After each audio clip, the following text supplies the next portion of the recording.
solidarité, engagement, bénévolat, radio fidélité au cœur des assauts.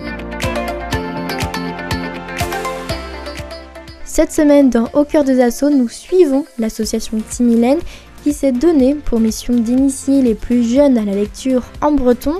Ce matin, Brendan Guillauzy-Gouret nous dévoile les secrets du processus de traduction, un travail minutieux ponctué d'allers-retours pour garantir une qualité impeccable et une orthographe bretonne irréprochable.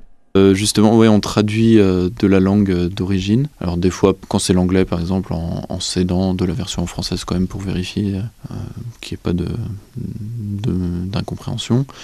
La traduction, elle est faite du coup par Tiffaine Mérien. Bon, c'est un travail assez classique de traduction, mais après, on veille à ce qu'il y ait quand même pas mal d'allers-retours avec des personnes pour corriger.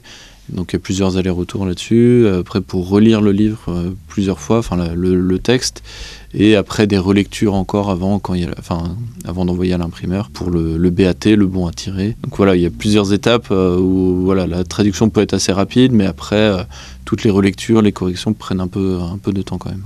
Oui, parce que le breton, ça ressemble pas du tout au français, c'est une langue celtique. Oui, c'est une langue qui n'a rien à voir avec le français, qui a une construction très différente au niveau de la syntaxe, au niveau du vocabulaire, etc. Donc oui, c'est très différent. Donc là, on a des personnes qui nous aident. Par exemple, il y a Yann Fulbudupuis qui travaille à Kellen, donc qui est enseignant d'enseignants, puis qui a édité plusieurs livres, qui est un spécialiste en langue bretonne, qui fait les corrections majoritairement.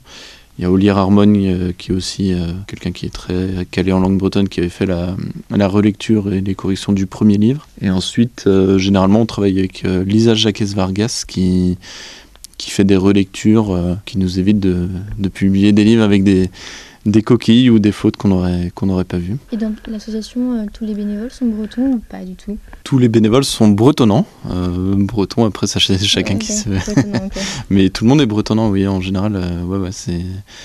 en fait, toutes les étapes du livre se font en langue bretonne. Enfin, tous les échanges qu'on a, que ce soit au niveau du livre en lui-même physiquement, et même avec le travail qu'on réalise avec une autre structure qui s'appelle Calenda. Donc c'est une structure c'est une boîte de production finalement, et qui nous aide à faire les enregistrements des livres. On a 9 titres qui auront leur version audio sur 12. Donc là aussi, toute l'équipe est bretonnante. Oui, en général, ça se fait comme ça, de manière naturelle. On travaille avec les gens qui parlent la langue bretonne. Retrouvez-nous demain pour une réflexion sur l'importance de préserver la langue bretonne et de transmettre cet héritage culturel aux plus jeunes comme aux plus grands.